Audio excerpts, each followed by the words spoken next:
السلام عليكم ورحمة الله وبركاته. يا أهل النخوة والشهامة في اليمن، خصوصا أهل الفرشة في الحدود اليمن، يا أهل الفزعة، يا أهل القلوب الطيبة، نخاطبكم اليوم قلوبنا مليانة الألم وكل أملنا فيكم قعد الله. قصتنا قصات بنتنا هنا اللي تشوفونها وراي في الشاشة.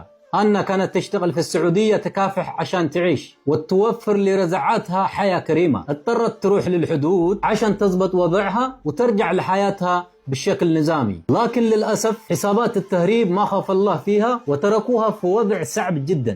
قالوا إنها توفت، لكن الأخبار تقول إنها لسه حية. هنا محتجزة عند الناس ما عندهم لا ضمير ولا إنسانية. يا أهل اليمن، يا أهل الكرم والرجولة، احنا تيوبيين نعرفكم زين، نعرف انكم ما ترضون بالظلم ولا ترضون ان امرأة تنزلم على ارضكم، خاصة وهي وراها الطفلة تنتظرها. هنا اليوم اللي تشوفونها وراي في الشاشة هنا مو بس بنت اثيوبيا، هنا امانة وجارتكم او مستجيرة في حدودكم، واللي يستجير باهل اليمن ما يدح.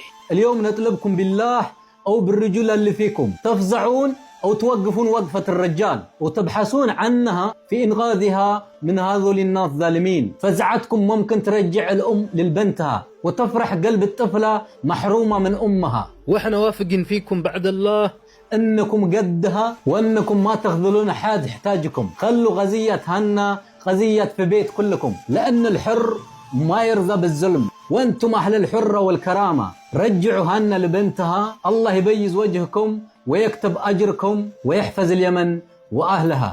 የሴት ልጅ ህመም የሚያሳምምህ ይሄንን ድምጽ እየሰማህ ያለህ የሰው ልጅ በሙሉ ይሄንን ቪዲዮ ላይክ፣ ሼር፣ ዲዩትና ሪፖስት በማድረግ ለዓለም እንዲደርስ ሁላችሁም የተቻላችሁን ታደርጉ ዘንድ በፈጣሪ ስም ማጸናችኋለሁ። መጋቢት 19 2018 ዓ.ም ቸር ያሰማን።